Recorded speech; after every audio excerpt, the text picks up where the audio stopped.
America જેવા દેશમાં તમને સરનેમ જોઈને કોઈ જોબ ઓફર આવે તેવી વાત માન્યામાં ના આવે તેવી છે.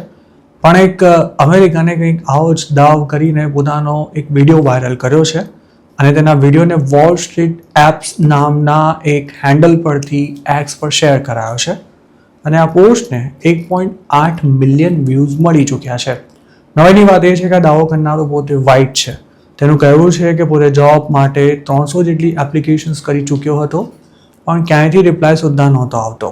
જોકે તેણે સરનેમ બદલીને અપ્લાય કરવાનો એક તુક્કો વિચાર્યો હતો અને ઇન્ડિયન સરનેમ સિંઘ સાથે અપ્લાય કરવા પર એક જ દિવસમાં 3 જેટલા ફોન કોલ્સ આવ્યા હોવાનો તેનો દાવો છે. ફાટેલી ટી શર્ટ પહેરીને આ વિડીયો બનાવનારો અમેરિકન પોતે સાવ લગર વગર લાગે છે. તેણે કયા ફિલ્ડમાં જોબ શોધવા માટે અપ્લાય કર્યું હતું તેની કોઈ ચોખવટ વિડીયોમાં નથી કરી અને તેણે ખરેખર ક્યારે એપ્લિકેશન્સ કરી હતી તે પણ જાણવા નથી મળ્યું.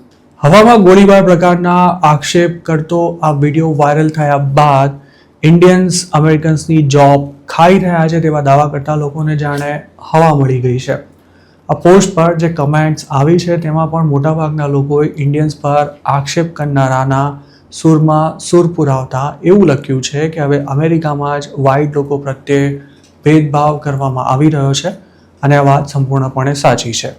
અમુક લોકોએ આ દાવા પર સવાલો ઉઠાવતા એવી વાત કરી છે કે જે ક્યારેય થયું જ નથી તેને ઊભું કરીને ફરી જુઠ્ઠાણું ચલાવાઈ રહ્યું છે. તેવી જ રીતે એક યુઝરે એવી કમેન્ટ કરી હતી કે વ્હાઇટ લોકો સાથે સમસ્યા એ છે કે તેમને કામ નથી કરવું અને સીધા ખુરશી પર બેસી જવામાં જ તેમને વધારે રસ છે. ઉલ્લેખનીય છે કે આ પહેલાં પણ ઇન્ડિયન્સ બીજા કોઈને જોબ નથી આપતા તેવા આક્ષેપ સાથે સોશિયલ મીડિયા પર જાતભાતના દાવા કરવામાં આવ્યા હતા અને તેમાં કેટલાક બિઝનેસ ઓનર્સને પણ ટાર્ગેટ કરાયા હતા. જેમ અમેરિકન્સ ઇન્ડિયન્સ પર ભેદભાવના આરોપ મૂકી રહ્યા છે તેવી જ રીતે ઇન્ડિયન્સ પણ એવું માની રહ્યા છે કે તેમના સ્ટેટસને કારણે હવે અમેરિકન કંપનીઝ તેમને જોબ નથી આપી રહી. ગયા વર્ષે જોબ ગુમાવ્યા બાદ લગભગ 100થી પણ વધુ જગ્યાએ એપ્લિકેશન કરનારા એક યુએસ સિટીઝન ગુજરાતી આ અંગે મારી સાથે વાત કરતા જે તે વખતે કહ્યું હતું કે તેઓ જ્યારે પોતાની સરનેમનો ઉલ્લેખ કર્યા વિના અપ્લાય કરતા હતા ત્યારે તેમને ઇન્ટરવ્યૂ માટે કોલ આવતા હતા પણ જ્યારે ગુજરાતી સરનેમ સાથે અપ્લાય કરતા ત્યારે કોઈ જ રિસ્પોન્સ નહોતો મળતો. જેમ અમેરિકન્સ ઇન્ડિયન્સ પર આક્ષેપ કરી રહ્યા છે તેમાં ગુજરાતીનું કહેવું હતું કે આઈટી ફિલ્ડમાં સાઉથના લોકો બીજા કોઈને ઘૂસવા જ નથી દેતા. અમેરિકામાં હાલ જોબ ક્રાઇસિસ ચાલી રહી છે તે વાત હકીકત છે. કંપનીઓ હાલ જે મોટા પાયે છટણી કરી રહી છે તેમાં H1B પર જોબ કરતા હોય તેવા લોકોનું પ્રમાણ ખાસ્સું એવું છે. આવા જેટલા પણ લોકો જોબ ગુમાવી રહ્યા છે તેમને 2 મહિનામાં બીજે ક્યાંક ચાન્સ ન મળે તો અમેરિકા છોડવાની ફરજ પડે છે. ઘણા ઇન્ડિયન્સ આ જ કારણસર હાલના દિવસોમાં પાછા આવી રહ્યા છે.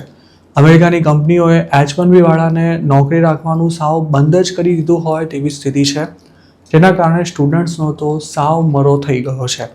તેવામાં કોઈ અમેરિકન જેવું કહે કે ઇન્ડિયન્સ તેને નોકરી નથી આપતા અને વ્હાઇટ લોકો સાથે ભેદભાવ થાય છે ત્યારે આવા લોકોની વાત પર સવાલ ઉઠવા સ્વાભાવિક છે. આપનું શું માનવું છે? શું ઇન્ડિયન્સ ખરેખર અમેરિકામાં રહીને અમેરિકન સાથે ભેદભાવ કરી રહ્યા છે? આપના વિચારો અમને કમેન્ટ્સમાં ચોક્કસ જણાવજો.